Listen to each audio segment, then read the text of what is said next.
Welcome back to Ferocious Education. This is Zed. Today we are going to be talking about Ideanomics once more. The ticker goes by IDEX. Today I'm going to give you an update a little bit. There's been a little bit of an interesting thing happening that I do want to share with you a little bit towards the middle of the video, as well as a bit of an idea of how their earnings is going to shape up based on physical data that they've given us, and a bit of more technical analysis to have an overview on where this one is going to be moving. So let's jump right into this one. So Ideanomics. I covered this one multiple times before. There's a massive fan base for this that's been supporting me, so thank you very much. I hope to give you an unbiased review.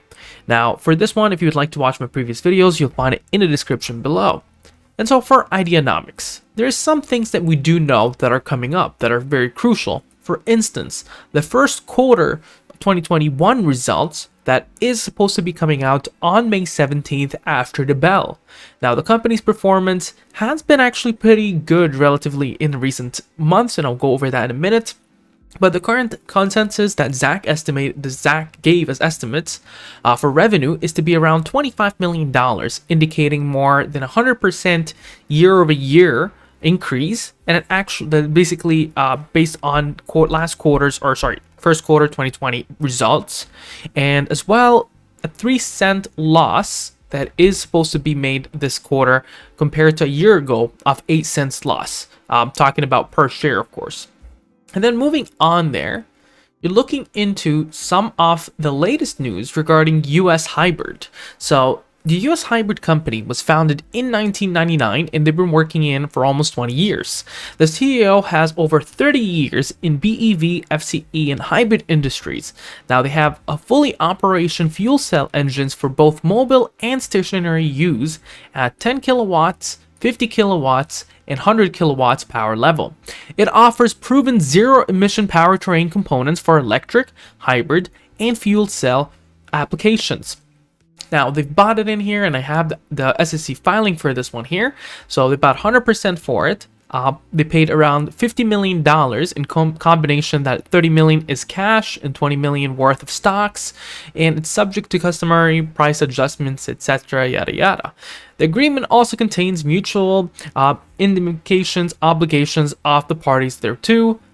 Basically, these obligations are capped at $25 million for non-fundamental representation and warrants, etc. So the usual. So who are these US Hybrid? What is their operations like? So if you go to their website, they do show you different vehicle classes. Some of these are actually semi-trucks that are on the hybrid part, buses, etc. And right on you find, well, this is almost a non-brainer. Now, we do know that Ideanomics has a massive interest towards the EV part of trucks and stuff, but now hybrid. And hybrid is a stepping stone to EV. So this definitely is a bullish thing, and very interested to see what they're going to be doing later on comes to basically integrating that hybrid system into their entire portfolio. Now, before moving on, one thing that will show in 2021, quarter one, is the Timas Holding Corporations that was acquired in 2021. Now, another thing that I do want to go for is that the quarter summary, this is all of 2020 per quarter. Revenue, first off, was around $0.4 million, around $400,000. Quarter 2 was around $4.7 million. Quarter 3 was $10.6 million, and quarter 4 was around $11.1 million. Now, a quick thing, the estimates here is around $25 million based on the first quarter. Now, this is by Zach, so take it with a grain of salt. Indicates that this quarter 1, 2021, will have somewhere around 2 times and almost a half of quarter 3 and quarter 4, not combined, but per. So, for instance, if quarter 3, you're looking at $10.6 million to $25 million based on that Zach estimates. Now, I'm not sure exactly how good that is. I mean, even they're saying that it indicates 100% increase from year over year actual quarter figure, but I'm not sure that is the case because apparently the quarter here is around $0.4 million or $400,000. So there might actually be a little bit of an off figure there, or maybe I'm missing something. But currently they have $166 million in cash at the end of the year and $330 million today, providing a deep pool of capital for investments in the business. Sequential growth quarter in our revenues during 2020. So nonetheless, we estimate that their general revenues will probably be on par to quarter 4, quarter 3, or even better. So we see that tendencies of growth.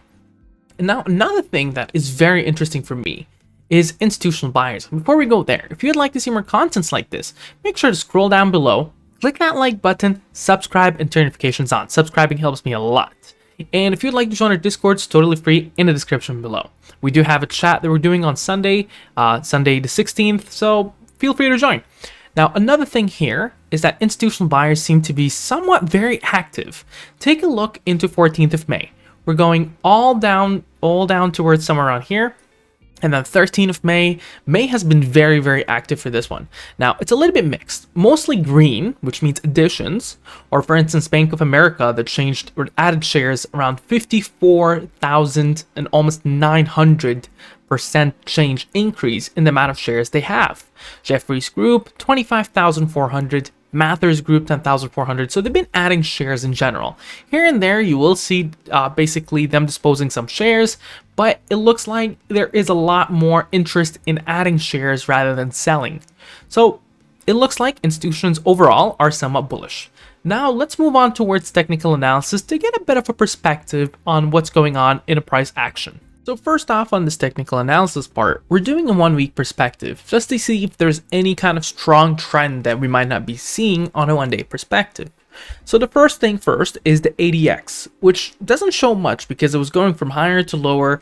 38.1, it's more for retracting. The MACD here looks like it's actually going on a little bit towards the positive side from a negative part. So indicating that perhaps in a month or so, that MACD will be bound to test a positive reversal on a 1 week perspective. Now, this is just on a normal trend from what we're seeing. Now, it's currently highly oversold on the entire week, and momentum has been negative since 11th of April, or the week of that. Now, on the 1 day perspective, things are a little bit different in the sense that momentum has been negative ever since 11th May, and it's been decreasing at an alarming rate. Now, given, of course, the market has been sliding a little bit here and there, and the MACD here is on the negative side. Now, granted, the histogram here is a little bit stabilizing, indicating that perhaps next week we will be attempting this positive reversal we're talking about. On the willing percent R, it just escaped the oversold level, moving on to neutral because of this green candle. However, it is more oversold than overbought, which basically indicates that a technical correction, in theory, would push the price higher. Now, in terms of the ADX, we're starting to retract, we're actually starting to increase from where we were from previous retraction around 13, and now we're almost 1849, indicating that it's trying to build up for this trend. Now, 10 SMA is above 30 EMA, bullish thing. Lower above higher, it's bullish. 50 SMA above 200 SMA, bullish again for the same reason. And the current key point on that 200 SMA is currently at 223. The 50 SMA above there, it's bullish 284.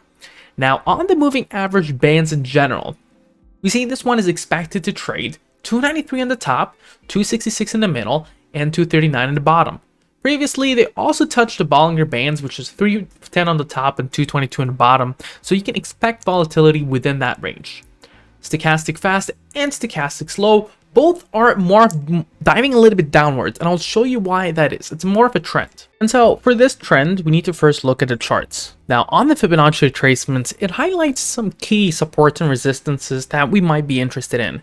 So for instance, the current support on the Fibonacci retracements is 192, resistances 261, 317, 372, 452, and 553.